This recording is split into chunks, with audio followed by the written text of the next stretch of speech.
నేను రాష్ట్ర నలుమూలలు తిరిగినా ఈ శాసనసభ నియోజకవర్గంలో మీకు అండగా తిరుపతి రెడ్డి గారు ఎప్పుడు అందుబాటులో ఉంటాడు. మీకు ఏ కష్టం వచ్చినా, ఏ సందర్భం వచ్చినా, ఏ పదవి ఉన్నా లేకపోయినా మీకోసం ఎప్పటికప్పుడు ఎవరికి ఏ కష్టం వచ్చినా, ఏ ఇంట్లో పెళ్ళున్నా, ఏ ఇంట్లో ఏ ఇబ్బంది ఉన్నా మా సోదరుడు మీకు అండగా నిలబడ్డాడు. ఆయన రామారావు అంటున్నాడు ఏం పదవి ఉందని.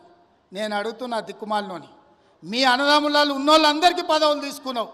ఆయన నీ సడ్డకుని కొడుకుకి రాజ్యసభ తీసుకున్నావు, నీ చెల్లెల్ని ఎంపీగా ఓడగొడితే ఎమ్మెల్సీ తీసుకున్నావు, నువ్వు మంత్రి తీసుకున్నావు, నీ మా బావ మంత్రి తీసుకున్నావు, నీ నాయన ముఖ్యమంత్రి తీసుకున్నావు, నీ ఇంటిలి పదవులు తీసుకున్నారు.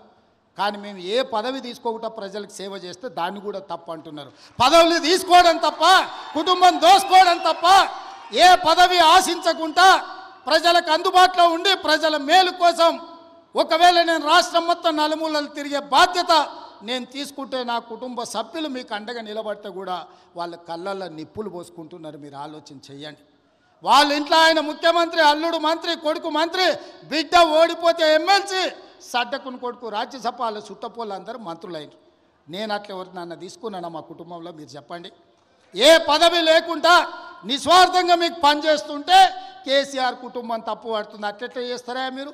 ఏ పదవి తీసుకోకుండా మేము చూడు ఎన్ని తీసుకున్నామో ఎంత దోసుకున్నామో చూడమంటారు. మీలాంటి పదవులు తీసుకోనికే దోసుకోనికే మేము పోటీ పడం చంద్రశేఖరరావు. మా విధానం అది కాదు. మమ్మల్ని నమ్మిన ప్రజలకు అండగా నిలబడి, వాళ్ళ కష్టం వస్తే కష్టాలలో వాళ్ళ తోడుగా నిలబడి, వాళ్ళ కోసం కొట్లాడి, వాళ్ళ కోసం రక్తం చిందించే నాయకత్వం మాది. మిమ్మల్ని నమ్ముకున్న వాళ్ళని మోసం చేసి దోసుకునే నీతి మీది. మీకు మాకు తేడా ఉంది. మేము మీలాక కాదు.